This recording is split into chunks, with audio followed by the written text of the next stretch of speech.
Yes, over to Akshaybhai. મારું નામ અક્ષય ચૌહાણ છે. હું અમરેલીથી છું. હું બાગાયત અધિકારી તરીકે કામ કરું છું. એક્ટિવિટીઝની અંદર તો સવારથી લઈ અને રાત સુધી કોન્સ્ટન્ટલી મગજની અંદર બહુ બધી એક્ટિવિટીઝ ચાલુ હોય છે.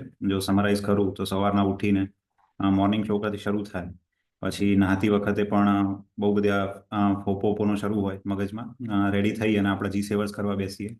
જી સેવર્સની અંદર સવારનો રિચ્યુઅલમાં થોડુંક બેઝિક એક્સરસાઇઝ થી શરૂ થાય અને એ પૂરી થાય એટલે તરત જ આપણે અહીંયા મેડિટેશનમાં બેસીએ છીએ.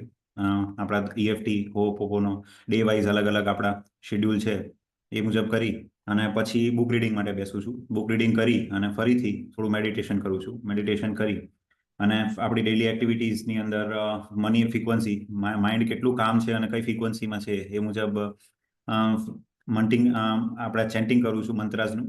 અને એ પછી વોટર બોટલ અને અરિગાતો હેલ્થ વિશે થોડું વિચારવાનું શરૂ કરું છું. એટલે મોર્નિંગના રિચ્યુઅલ્સની અંદર ત્યાં આવીને અટકે પછી મારા ગાર્ડનમાં મારો ટાઈમ સ્પેન્ડ કરું છું એનર્જીસને થોડી પ્યોર કરવા માટે થઈ અને ગાર્ડનમાં એનર્જી પ્યોર કરી અને પછી હું મારા ઓફિસ વર્ક માટે નીકળું છું. ઓફિસ વર્કની અંદર ઓફિસમાં બપોરે થોડી એનર્જી ડાઉન લાગે જમવાના ટાઈમે, તો એ વખતે વચ્ચે વચ્ચે આપણું પાણી ચાર્જ કરી અને કોન્સ્ટન્ટલી નાખતા રહીએ છીએ જેથી સેલ લેવલે એનર્જી મેન્ટેન થઈને રહે. તો આખો દિવસ ઓલમોસ્ટ હું એનર્જી ટ્રેકર મારું પોતાનું રાખું છું અને એવો કોઈ પણ ટાઈમ ના જાય કે જ્યાં એનર્જી ડાઉન જાય છે તો આઈધર મેડિટેશનથી કે બીજા કઈ રીતે અપ કરી શકું. એ ગયું છે એટલે હું મારે પોતાને ઝીરો મૂકી દઉં છું, ભલે મેં અપ કરી હોય. એટલે દરરોજ મારું એનર્જી ટ્રેકર હું એટલે જ અપલોડ કરતો રહું છું ફોટ એક્ટિવિટીની અંદર. બીજી મારે સક્સેસ સ્ટોરી શેર કરવી હતી. બપોરથી પછી સાંજ સુધીનું શેડ્યુલ તો આખું અલગ જ છે, પણ સક્સેસ સ્ટોરીની અંદર અમુક વસ્તુઓ જે શેર કરવી છે એ છે હમણાં મને હોપોપોના રિઝલ્ટ બહુ મિરેક્યુલસલી લાસ્ટ એક વીકથી એવું દેખાય છે, બહુ વધારે મિરેક્યુલસલી મળી રહ્યા છે. જેમ કે હું એક ગાડી લઈને મિત્રની ગાડી લઈને આવ્યો હતો, અર્ટિગા. હમણાં રિસન્ટલી ગાડી શીખ્યો છું એટલે તો અચાનક જ એની હેડલાઇટ ગુલ થઈ ગઈ રાતે અને એણે કીધું કે હવે હેડલેમ્પ ચેન્જ કરવા પડશે. રાતના 10:30 થયા હતા. અમરેલી આઈ થિંક 9 વાગે બંધ થઈ જાય આખું અમરેલી, બરાબર. મનમાં હોપોપોનો કોન્સ્ટન્ટલી શરૂ, કારણ કે બીજા દિવસે મારે ફૂલ નાઇટ ડ્રાઈવ કરવાનું હતું એટલે એના વિના શક્ય જ નહોતું. એટલે હોપોપોનો કોન્સ્ટન્ટલી મનમાં શરૂ. અને મને ખબર અંદરથી મનમાંથી અવાજ આવે કે કોઈ કાળે શક્યતા જ નથી, બરાબર, પણ મને એ વિશ્વાસ અંદરથી, મન ના પાડે કે નહીં થાય, દિલ કહે કે નહીં થઈ જશે. એટલે એ રીતના હોપોપોનો કોન્સ્ટન્ટલી ચેન્ટ કરતા કરતા આઈ થિંક અડધો કલાક નીકળ્યો હશે. સિટીની અંદર બધી ગલીઓ, જે અહીંયા મેઇન માર્કેટ કહેવાય છે આખું ઓટો રિપેરિંગનું, બધું ફરી વળ્યો, ક્યાંય દુકાન નહીં, બરાબર. પછી 2 વ્હીલર્સના 2 શોપ છે એક જગ્યાએ, એ આખી અલાયદી છે સિટીની બહાર, બરાબર. તો તે જગ્યાએ મને થયું લાવ એક વખત આંટો મારું. રાતના 11 વાગ્યા હતા એ વખતે, બરાબર. તો હું ત્યાં ગયો, બરાબર, અને એક દાદા એ શોપ ખોલી રાખીને બેઠા હતા. વાવ. અને એ શોપ ખુલ્લી રાખીને બેઠા હતા. મેં દાદાને જઈને પહેલા મનમાં કોન્સ્ટન્ટલી ચાલુ હતું કે આ શેના લીધે થયું આઈ નો, બરાબર. હવે મેં કીધું આને પ્રૂવ કરવું છે, બરાબર. મેં દાદાને કીધું કે દાદા 11 વાગ્યા સુધી તમે દુકાન ખોલીને બેઠા છો, કેમ? એવું કયું કારણ હતું કે જેના લીધે 11 વાગ્યા સુધી તમે દુકાન ખોલીને બેઠા છો? એ કે ખબર નહીં, આજે ઘરે જવાનું મન ના થયું. વાવ. ત્યાં આઈ થિંક 10 સેકન્ડ હું ફ્રીઝ થઈ ગયો હતો. એમની સામે ઊભો હતો અને હું 10 સેકન્ડ માટે ફ્રીઝ થઈ ગયો હતો. એમણે મને કીધું કે કઈ જરૂર હતી તમારે? એટલે આખો હલી ગયો લિટરલી. મેં ઘણા બધા રિઝલ્ટ જોયા છે મારી ડેઈલી લાઈફમાં, હું ઘણા રિઝલ્ટ જોઉં છું, પણ આટલું મોટું રિઝલ્ટ કે મતલબ સામેવાળાને ઇન્ટ્યુશન અંદરથી થઈ જાય કે આજે ઘરે જ નથી જવું, અને એ બી આટલા ડિસ્ટન્સથી, બરાબર. આખી સિચ્યુએશન સહિત, કારણ કે મારી સિચ્યુએશન કોઈ કાળે બદલાય એવી નથી, મેં ગાડી જેટલા માટે લીધેલી હતી એટલા માટે. તો એણે આખી સિચ્યુએશનને એ રીતે ટ્રાન્સફોર્મ કરી નાખી. અને લકીલી એમણે એમના બોક્સ ખોલ્યા છે, એમની પાસે 2 જ હેડલેમ્પ, વાવ, ઓનલી 2 હેડલેમ્પ લેફ્ટ. અને એ અર્ટિગાનું જૂનું મોડેલ હતું, નવા મોડેલમાં હેડલેમ્પ ચેન્જ કરી નાખ્યા છે, બરાબર. એટલે એ જૂના 2 જ લેમ્પ પડેલા હતા લમેક્સના. મેં નખાવ્યા ત્યાં ને ત્યાં, બરાબર. મેં પ્રાઇસ ના પૂછી પછી એમને, મેં કીધું આ યુનિવર્સે જ કીધું છે, I have to go for it. પછી મેં પેમેન્ટ કર્યું છે, બરાબર. પછી સેમ 2 દિવસ પછી હું મારા મિસિસને લેવા ગયો હતો.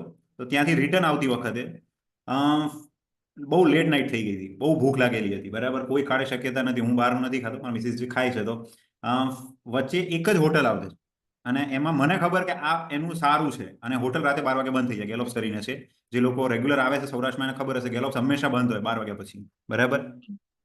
એ હોટલ રાતે 3:30 વાગે ઇન્ડિવિજ્યુઅલી એક જ શોપ ખુલ્લી છે, બરાબર, અને એ એક શોપ એને અડધો કલાક માટે ખોલેલી હતી કારણ કે એના કોઈ ગેસ્ટ આવવાના હતા, બરાબર, અને મારું એ જ ટાઈમે ત્યાં પહોંચવું અને એ જ ડીશ મળવી કે જે મેં ફિક્સ કરેલી હતી મગજમાં, બરાબર, કે આ ચખાડવી છે એમને. હમ. મનમાં અમદાવાદથી નીકળ્યો ત્યારથી શરૂ હો પોનું, બરાબર, અને ત્યાં પહોંચ્યો છું એન્ડ આઈ ગેટ ઇટ. વાવ. આ વાવ. લાસ્ટ એક વીકના રિઝલ્ટ છે. અગાઉના ઘણા બધા રિઝલ્ટ છે નાના મોટા જ, તો આવું હું મારી લાઈફમાં કોન્સ્ટન્ટ ફીલ કરું છું. એટલે મારા ડેલી જે થેન્ક્સ લખું છું ને સવારને, એની અંદર ગ્રેટિટ્યુડમાં પણ મારી આ લાઈન હોય જ છે કે મને સ્ટેપ ઈચ એન્ડ એવરી સ્ટેપે આ રીતના યુનિવર્સ તરફથી હેલ્પ મળે છે, બરાબર. એટલે જે લોકોને લાગતું હોય કે આના ડાઉટ થતા હોય, મેં એ લેવલે ફીલ કરું છું અને અત્યારે તો એટલું શોર્ટલી ફીલ કરી શકું છું કે અડધો કલાકમાં રિઝલ્ટ આવે છે, કલાકમાં રિઝલ્ટ આવે છે. It is too much for me કે હજુ આટલું કર્યા પછી પણ હજમ કરવું અઘરું થઈ જાય એવી વસ્તુઓની અંદર આ વસ્તુ ફીલ કરી છે મેં. કોલ, જેમ કે હમણાં જ આજનો જ દાખલો લઉં તો આજે સાંજે એક પાર્ટીને કોલ નતો લાગતો, બહુ કોલ કર્યા મેં, બરાબર, આઉટ ઓફ કવરેજ એરિયા. 10 જ મિનિટ ઓપન કર્યું છે, બરાબર, અડધો કલાકમાં પાર્ટીનો કોલ સામેથી આવ્યો કે મને એવું થતું હતું કે શું કે ઘણા દિવસથી વાત નથી થઈ, લાવ વાત કરી લઉં. પાર્ટીનો સામેથી કોલ આવ્યો છે, પાર્ટી મિસિંગ હતી એક વીકથી, બરાબર. વાવ. એટલે આ વસ્તુઓ રિસન્ટલી દેખાઈ છે. એટલે તમે સક્સેસ સ્ટોરીનું કીધું ને એટલે મેં હેન્ડ રેઝ કર્યો હતો. અને બપોર પછીનું જે હમ. મારું શેડ્યુલ છે એ છે કે હું જમવાનું બહુ લાઇટ લઉં છું સાંજે, અથવા તો નથી જ લેતો, બરાબર. તો ગરમ દૂધ કરું છું, એને ચાર્જ કરું છું. બપોરનું જમવાનું પણ હું ચાર્જ કરીને જ જમું છું, બરાબર. આખો દિવસ વોટર બોટલ તો હોય જ આપણી પાસે. એ વોટર બોટલ મારી ક્યાંય દૂર નથી જવા દેતો. એના ઉપર મેં નો ડાઉટ છપાવું છે, નથી છપાવડાવ્યું, પણ જાતે માર્કરથી રિપીટ કરતો રહું છું. દર વીકે પરમેનન્ટ માર્કરથી લખતો રહું છું એ વસ્તુ. અને મનની અંદર એ વસ્તુને હંમેશા યાદ રાખું છું કે ગ્રાઉન્ડેડ રહેવા માટે થઈને I am sorry, please forgive me, thank you and I thank love you. You all the time. મગજની અંદર કે જે બી થઈ રહ્યું છે, I am the just channel, બરાબર. મને ક્યાંય પણ અગવડતા પડે, આપણે જેવી રીતે મમ્મી પપ્પાને કહેતા યુનિવર્સને કહી દેવાનું, છોડી દેવાનું, કોઈ વસ્તુ મનમાં ગ્રજ નહીં રાખવાના, કોઈ વસ્તુ બંધાવા નહીં દેવાની, કોઈ કર્મ નવું બાંધવાનું નહીં, બરાબર. એ બધી રીતે ફ્રી રહીને મેન્ટલી કઈ રીતે કામ કરી શકાય ને હું કોન્સ્ટન્ટલી ટ્રાય કરું છું ફોલો કરવા માટે. અને રાતે સૂતા પહેલા જો કોઈ એવો ક્વેશ્ચન હોય તો ક્વેશ્ચનના મગજમાં વિચારી અને બેડની અંદર મૂકી દઉં છું, પિલોની નીચે, પિલો ટેકનિકની અંદર, બરાબર. અને રાતના પણ શક્ય હોય તો ઓલ ધ ટાઈમ ચાલુ રહે, સ્લેટ મારી પાસે હોય અને એમાં કોન્સ્ટન્ટ ચાલુ. તમે નંબરિંગ કાફી કોડ્સ કાફી લખો છો. યસ. એનું કારણ છે કે સર મારી કેપેસિટી જે મને લાગે છે, બરાબર, એના કરતાં 1.5 લેવલનું એક અચીવમેન્ટ મેં મૂકેલું છે અને વિધિન અ 3 મંથ મારે અચીવ કરવું છે, બરાબર.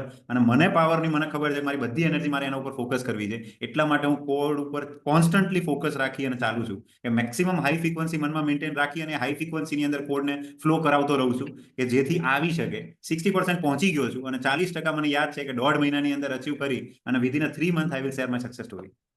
Superb. Great. Thank you very much, Akshay bhai, for the amazing story.